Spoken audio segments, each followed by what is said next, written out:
Zesting with the almonds, da do do da do. Hello and welcome to another episode of Zesting with the Almonds. Today you're with me, Lauren, and we're going to be making a Spanish dish called Salmorejo. And that's the last time we're going to attempt to pronounce it correctly. From here on in, we're saying it in that good old British way, Salmorejo. So Salmorejo is typically a Spanish tapa that you'll see, usually in your food markets or with your drinks in the bar. And it consists of 300 grams, no, I should be more clear first. We have to go to lengths and get really nice quality tomatoes because here in Britain, tomatoes are pretty crap. In Spain, tomatoes are delicious. So I'm sure if you're doing this in Spain, you could use just about any tomato you want. But here we have to get specific. So we have 300 grams of Piccolo Tomatoes. We have 840 grams of vine-ripened tomatoes here. We've got half a Parisien baguette. That's the good thing about this recipe is you buy one of those baguettes, you get half left over, it goes dry, stick it in Salmorejo, you're laughing. We want to have about 2 or 3 cloves of garlic. So if you've got small garlics like the ones I've got here, I suggest you use 3. If you get one of those big fat glorious ones, use 2, but it's all down to personal taste. Then we want 2.5 tablespoons of a good extra virgin olive oil, 1 tablespoon of balsamic vinegar, and 1 tablespoon of salt. Okay, so we're going to begin. Usually I do this in a 1.5 litre jug. That's how big you'll need, 1.5 litre jug with a handheld blender. Just a few days ago my handheld blender broke, so I'm using this big old thing. I've never really done one of these before, but it should be more or less the same effect. So we've got 300 grams of Piccolo Tomatoes in here and we're going to just blitz them up.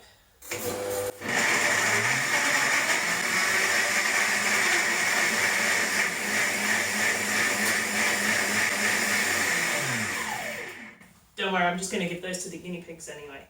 So in the next, we want to put in our baguette. You don't need to worry about being too neat, and that's one of the things I like about this recipe is it's not too, precise or prestigious.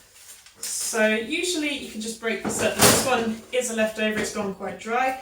So I'm just going to cut this up into chunks. Or am I?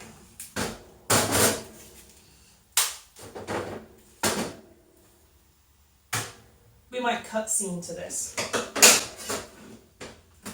Okay, once you've effortlessly cut up your baguette into little bite-sized pieces like this, you just want to add them into the jug with the blitzed up Piccolo tomatoes. If you can't get Piccolo tomatoes, just get those really sweet, like cherry tomatoes, like sugar drops, I think they're called, or something like that.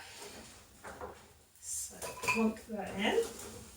You don't have to use a dry baguette. All I'm saying is this is a good leftovers recipe. So if you do have a leftover baguette, anytime we have a leftover baguette, I always make Salmorejo. And then sometimes I just wake up craving Salmorejo and I go up and buy a baguette especially and use a fresh one for it. So, it's all good depending on whatever your need is. Just gonna pop that in there. Breadcrumbs for the birds. Okay, so next we're going to add our garlic. So as I say, so I prefer to use 3 cloves. And again, this is a nice easy recipe. You don't have to cut them up. You just give them a smush. Lovely. Cut those chewy little ends off. Because you've smushed them, the skin should come away pretty easy. Just plonk them on in.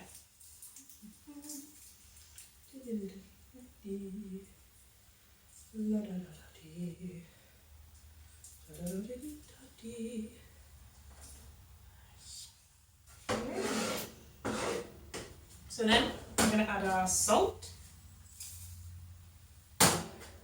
balsamic vinegar, 1 tablespoon. We're adding the liquids at this point to just try and soften up the bread a little bit, so when we go to blend again, it'll blend a little more easily, hopefully. I often have a bit of a wrestle when I'm doing Salmorejo. It takes longer than I think every time. Hey. And then the 2.5 tablespoons of good quality extra virgin olive oil.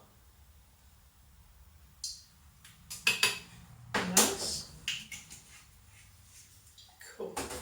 Then we want want to start adding our tomatoes. So we get these nice vine-ripened tomatoes. You want to get them ripe. They've just got more flavour, a bit more sweetness. You're not going to get anything close to an authentic Spanish tomato, but this is as good as it gets. Just cut them into quarters, and you want to make sure you cut away any sign of the core. You can buy these things called sharks, apparently, that just core away the centre. It sounds like a good excuse to buy a little kitchen gadget. For anything like me, you'll be addicted to those. So, you know, get yourself a shark if you want to, but as you can see, it's pretty easy to just do it with a knife. It's not a necessary purchase by any means. So just keep pushing as many as you can. Squish that bread down, because as I say, the more liquid we get into it at this point, the better. However, don't break it, you know. You don't want to over-cram your blender, but this will go down a surprising amount, as you're about to see.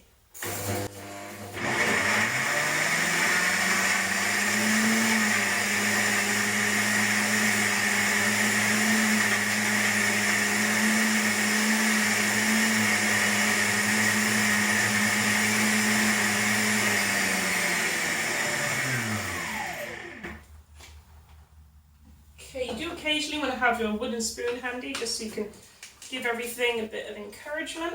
You'll need to do this once or twice, probably throughout the blending process.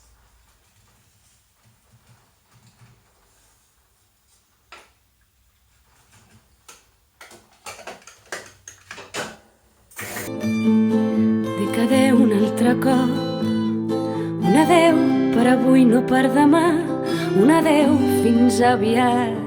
Marxo ara que es fa tard per aprendre el següent pas. Gràcies per estar en el camí de preguntar com es fa això de preguntar. Me'n vaig amb el dol i l'alegria d'entendre que no es pot tenir tot. Escollir és un dol preuat i l'alegria el següent pas. Perdo el que vaig guanyar abans i guanyo el que perdré després, i així vaig aprenent la dansa del dubte ballant amb la claredat. Alright, that is looking very good. Obviously it takes a little bit longer if you've got a dry bit of bread, but in the end you're looking at about 5 minutes of the whole blending, prodding process. You want this kind of texture, this colour. Yep, this looks great. It smells even better. We are ready to serve. Good.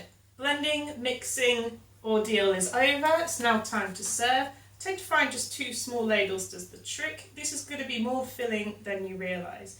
And traditionally, Salmorejo is served with Spanish jamon and an egg. So I always medium boil my egg, slice it, and then just prop it on the top. We don't always need the meat, to be honest. It's a nice treat if you can get it, but you probably won't get the traditional Spanish ham. So just mix it up a bit, serve it with what you like. So, you know, sometimes I serve it with a Iberico ham, which is a bit expensive, again a treat. The other day I did this with pancetta. Today I've just got these smoky, crispy bacon bits, and they're looking fine. And I'm really excited to eat this. Now, in terms of what to drink with it, I recommend a light lager, so something like the Spanish Mahu beer, or if you're a wine drinker, a light rosé, so a Pinot Blush. Or if you're not drinking alcohol, you're more into a soft drink, then lemon San Pellegrino would be really, really great with this.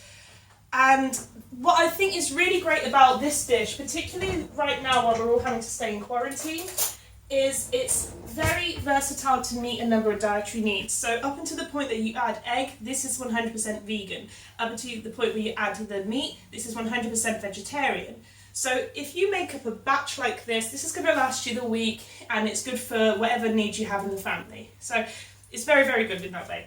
And it's also absolutely delicious. So what are you doing? Don't. Oh, it's moving! Unbelievable. And it's one of Charlotte's favourites. Thanks for watching. A boom ba beam ba doom da dee da. Don't forget to subscribe. Ba dee da do da dee da la dee. And it's also nice to give us a like.